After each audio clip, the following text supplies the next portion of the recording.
Year 4, welcome back to another lesson. This is for Thursday's lesson. I'm really excited today. We're going to be learning all about the legend of the Trojan horse. Now, this is a story where we're not sure if it actually happened or if it is just a myth, because it has been written about in ancient Greece, but we have no proof that this actually happened. So it's really interesting, and I'll let you decide if you think this story is real or not, or if it was just made up.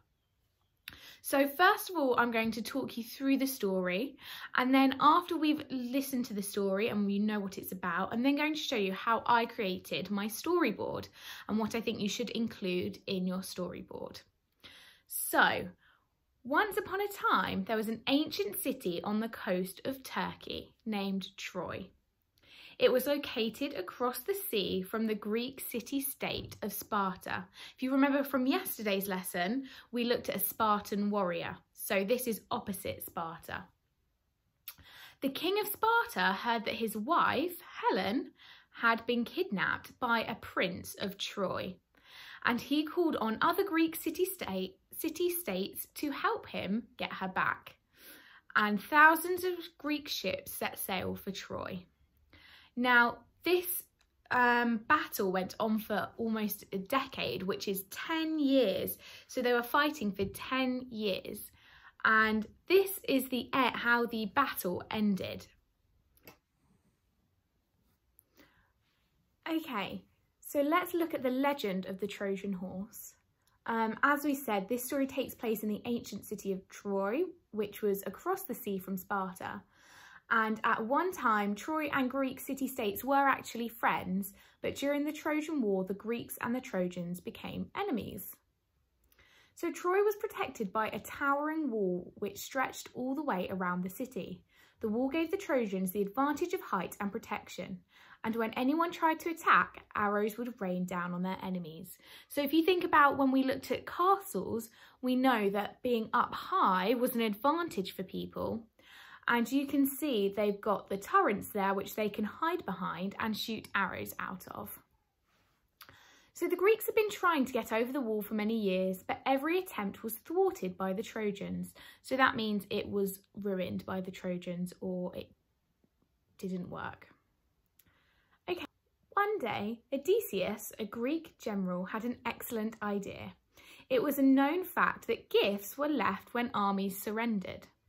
So using this information, Odysseus planned to leave a very attractive gift for the Trojans, making them believe that the Greeks had admitted defeat and sailed home.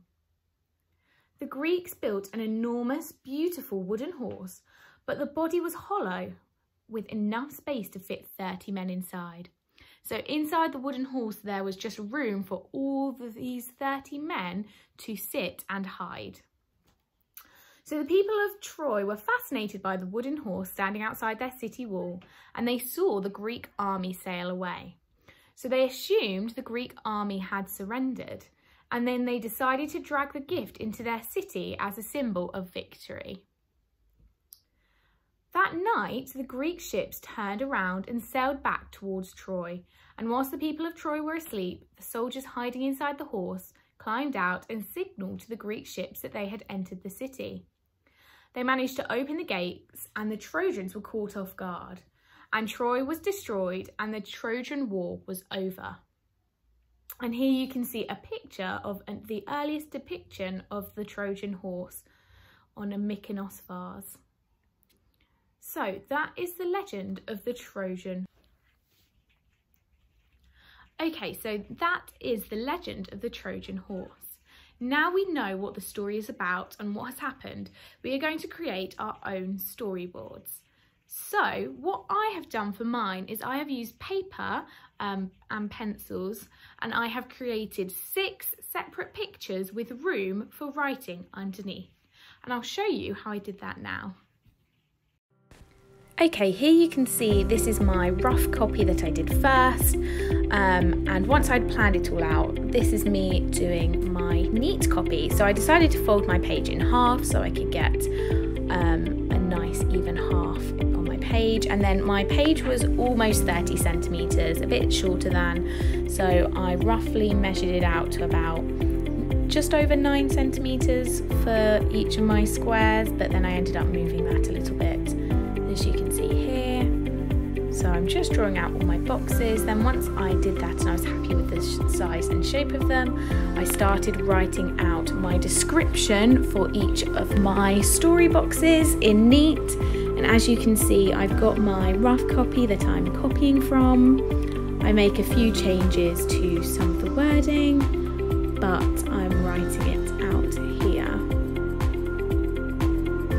And as you can see, I haven't drawn a box for my writing to go inside yet because I wanted to make sure that I left enough space for all my writing.